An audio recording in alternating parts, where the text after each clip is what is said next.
திருச்சிற்றம்பலம். திருநாகூர் சுவாமி அருளிய தேவாரம் 4ஆம் திருமுறை பண் சிகாமரம். தலம் திரு ஆரூர் பூங்கோயில். பதிகம் 20. பாடல் 7. திரியும் எழில் தீயழ சிலை வாங்கி நின்றவனே என் சிந்தையுள்.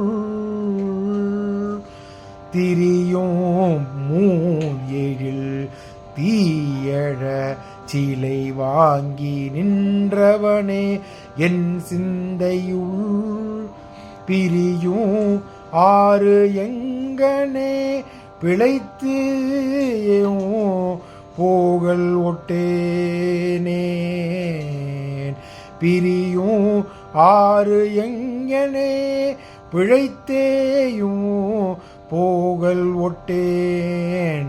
பெரிய சென்னல் பீரம்புரி கென்சாலி திப்பியம் என்று இவை அகத்து.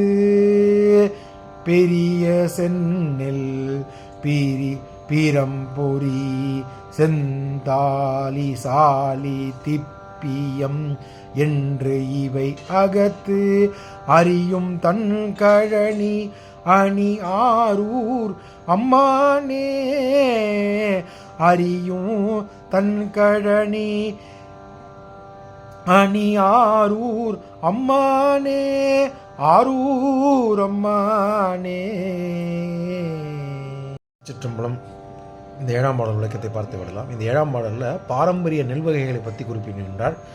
உயர்ந்த வகையான செந்நெல், பிறம்புரி, சென்சாலி, திப்பியன் நெல் வகைகள் அறுவடை செய்யப்படும் குளிர்ந்த நீர் நிறைந்த வயல்கள் கொண்ட திருவாரூர் உரையும் அம்மானே.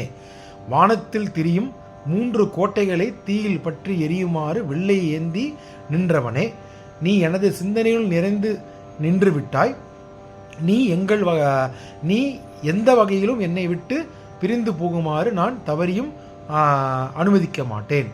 அவர் சுவாமி முதல் 2 வரியில் திருவாரூரில் இருக்கும் பல பாரம்பரிய நெல் வகைகளை பற்றி கூறிவிட்டு அப்படிப்பட்ட நீர் விளக்கம் நிறைந்த திருவாரூரில் இருக்கும் அம்மானேன்னு சொல்கிறார். 2வது பாகத்தில் என்ன சொல்கிறார் அப்படின்னா, அந்த கோட்டையை 3 கோட்டையை எரித்து வில்லை விட்டு செய்தார் அல்லவா, அதை கூறுகின்றார். அப்படிப்பட்ட இருக்கும் சிவபெருமான் திருவாரூர் இருக்கும் சிவபெருமானே, நான் உன்னை எப்பொழுதும் தவறவிட மாட்டேன். நீ என்னை என் மனதில் இருந்து வெளியில் செல்வதற்கு நான் அனுமதிக்க மாட்டேன்னு சொல்லி இந்த பாடலை முடிக்கின்றார் அப்பர் சுவாமிகள். திருச்சிற்றம்பலம்.